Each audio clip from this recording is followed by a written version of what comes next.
করোনার কারণে দেশে ফিরে চরম আর্থিক সংকটে পড়েছেন অধিকাংশ প্রবাসী বাংলাদেশি।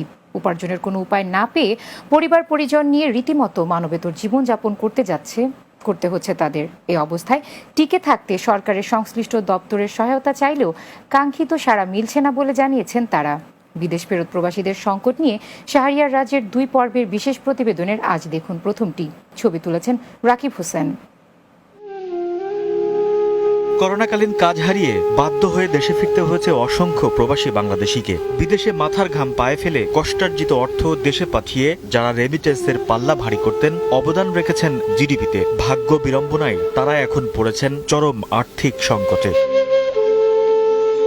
বাড়িওয়ালাকে কাতর কণ্ঠে অনুরোধ করে ভাড়াটা না হয় আরো কিছুদিন বকেয়ায় থাক, বিদ্যুতের বিল জমা না দিলে না হয় সংযোগ বিচ্ছিন্নই করবে, কিন্তু পেট তো কোনোভাবেই চলছে না।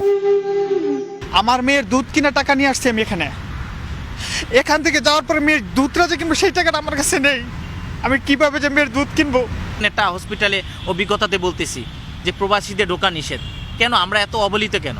কিছুদিন ধরে লেবার হিসেবে কাজ করার জন্য অনেক জায়গায় ঘুরতেছি, যে কি করব এখন, যাইতে পারবো কিনা জানি না। আমি ঢাকা থাকি, ঢাকায় যে থাকার মতন আমার বাসা ভাড়া দেওয়ার মতন পরিস্থিতি এখন আমার নাই। আজকে আমার 10 মাস হয়ে গেছে আমি মালয়েশিয়া থেকে আসছি। কোনো মতে একবেলা খেয়ে একবেলা না খেয়ে, কখনো কখনো খুবই কষ্ট করে, ক্ষুধার জ্বালায় কষ্ট করে আমাদের পরিবার নিয়ে, সন্তান নিয়ে খুবই কষ্টে দিন যাপন করছি। নাগরিক হিসেবে ন্যূনতম মৌলিক অধিকার বঞ্চিত এসব প্রবাসীর চোখে মুখে এখন অমানিসার অন্ধকার। এই যে আমরা কর্মসূচি করছি, কেউ বউয়ের গয়না বন্ধক রেখে, কেউ ঘরে চাউল বিক্রি করে কর্মসূচিতে আসছে। কেন? আমাদের পিঠ দেয়ালে ঠেকে গেছে, আমরা আর পারতেছি না। আজকে 10 মাস যাবত আমরা বেকার অবস্থায়। সরকার আমাদের জন্য ন্যূনতম একটা ব্যবস্থা করে দেয় না। এই যে ন্যূনতম একটা ব্যবস্থা, যে 5 কেজি একটা চাউলের পর্যন্ত তার একটা ব্যবস্থা করে দেয় না, আপনারা জানেন না। প্রায় 1 বছর দেশে ফিরেছেন এসব শ্রমিক, অনেকেরই শেষ হয়েছে ভিসার মেয়াদ। এরই মাঝে একটু সহায়তার আশায় কখনো প্রবাসী কল্যাণ মন্ত্রণালয়, কখনো বা পররাষ্ট্র মন্ত্রণালয়ের দ্বারে দ্বারে ঘুরে মিলেছে শুধুই মৌখিক আশ্বাস। বাংলাদেশ সরকারের বিভিন্ন মন্ত্রণালয়ে আমরা যোগাযোগ করি। আমরা পররাষ্ট্র মন্ত্রণালয়ে যোগাযোগ করেছি।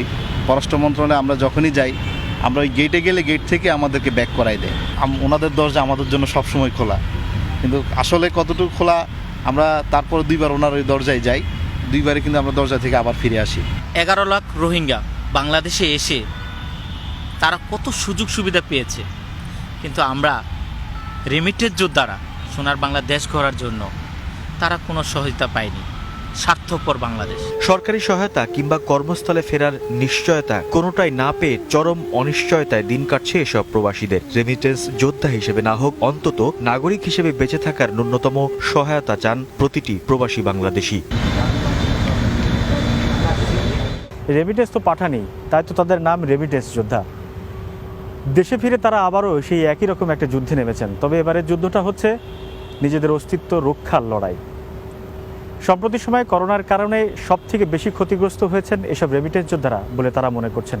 তাই সরকারের সবথেকে সুদৃষ্টি কামনা এখন তাদের প্রত্যাশা নিজ কর্মে ফেরত যেতে, নিজ কাজে ফেরত যেতে। শাহরিয়ার রাজ, বাংলা টিভি, ঢাকা।